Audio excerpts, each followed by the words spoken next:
കഴിഞ്ഞ വാരം നടന്ന റഷ്യൻ പ്രസിഡന്റ് വ്ളാദിമിർ പുടിന്റെ ഇന്ത്യ സന്ദർശനത്തിനെ വളരെ ആകാംക്ഷയോടെയാണ് ലോകം കാണുന്നത്.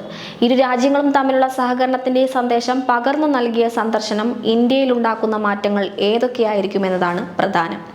റഷ്യൻ എണ്ണ ഇറക്കുമതി നിർത്തണമെന്നാവശ്യപ്പെടുന്ന യുഎസിന് മറുപടി എന്നോണം ഇന്ത്യയുടെ ഊർജാവശ്യങ്ങൾ നിറവേറ്റാൻ തയ്യാറെന്ന് പുടിന്റെ പ്രഖ്യാപനമാണ് അതിൽ പ്രധാനം.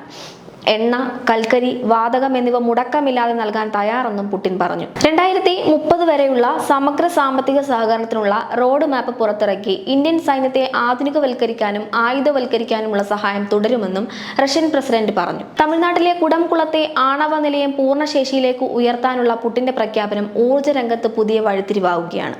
ആണവ നിലയത്തിലെ 6 റിയാക്ടറുകളിൽ 2 എണ്ണം ഇതിനോടകം പ്രവർത്തനക്ഷമമാണ്. പ്ലാന്റിന്റെ പ്രവർത്തനം അതിന്റെ പൂർണ്ണശേഷിയിലെത്തിക്കുന്നത് ഉറപ്പാക്കുമെന്നാണ് പുടിൻ പറഞ്ഞത്.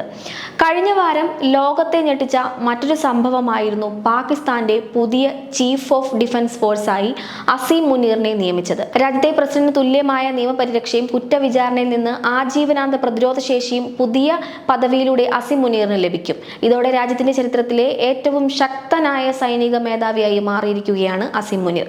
CDF പദവിയിലൂടെ ആണവ രാജ്യമായ പാകിസ്ഥാന്റെ സൈനിക നിയന്ത്രണം പൂർണ്ണമായും ഇനി അസീം മുനീറിന്റെ കൈകളിലാകും.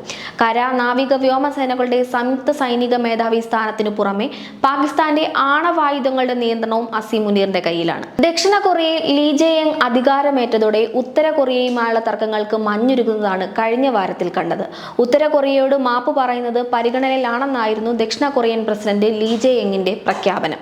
യൂൻ സിക് യോൽ പ്രസിഡന്റായിരിക്കെ രാജ്യത്ത് പട്ടാള നിയമം നടപ്പാക്കാൻ നടത്തിയ നീക്കങ്ങൾക്ക് മുന്നോടിയായി ഉത്തര കൊറിയയുമായി സംഘർഷമുണ്ടാക്കാൻ ബോധപൂർവം ശ്രമങ്ങൾ നടത്തിയെന്ന് ആരോപണം ഉയർന്നതിനെ തുടർന്നാണ് ലീ ജെ-യങ്ങിന്റെ പ്രസ്താവന.